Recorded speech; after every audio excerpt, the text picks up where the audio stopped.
a shareholders dispute is basically what it says. It's a dispute that arises between the owners of a business, sometimes the owner managers of the business, as to how the business is going to progress. And I see anything from a dispute between equal owners of the business as to how that business is going to go forwards, to things a little bit more serious, such as a minority shareholder being excluded from the business, to a majority shareholder who wants to exclude a minority shareholder from the business because of his or her conduct, perhaps. It's a very stressful time for a shareholder who's involved in a dispute, and we try to take all that stress and pressure off the client by giving them very clear options as to what they can do going forwards. We help them with the negotiation, and quite often you find that parties who've fallen out, they can't deal with that negotiation themselves. They're very good business people and are able to deal with negotiations, but where you've got that emotion involved, they can't necessarily do it. We'll then advise the client on how to get the best from the negotiations by using things like without prejudice discussions, but also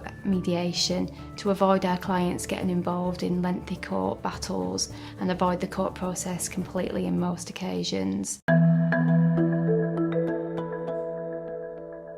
It's difficult to prevent a shareholders dispute from arising at all, but to put yourself in the best possible position, you really should have a professionally drafted shareholders agreement, and that should really be done right at the start of when the business is formed. So at the same time that the articles of association are being prepared and you're thinking about what you want to do going forward. And I appreciate it's a bit like having the divorce before the marriage, but it really can save a lot of stress and hassle. From experience that I've dealt with, we often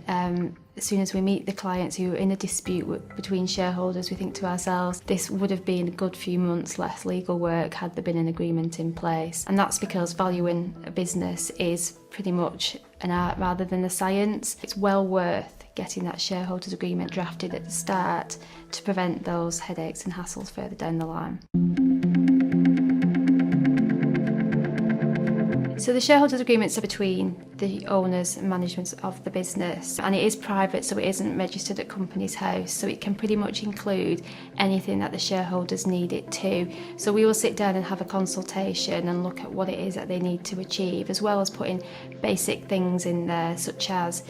if the business is to be sold, that all the shareholders have got to participate in the sale, as well as the mechanism to value shares if one shareholder needs to leave.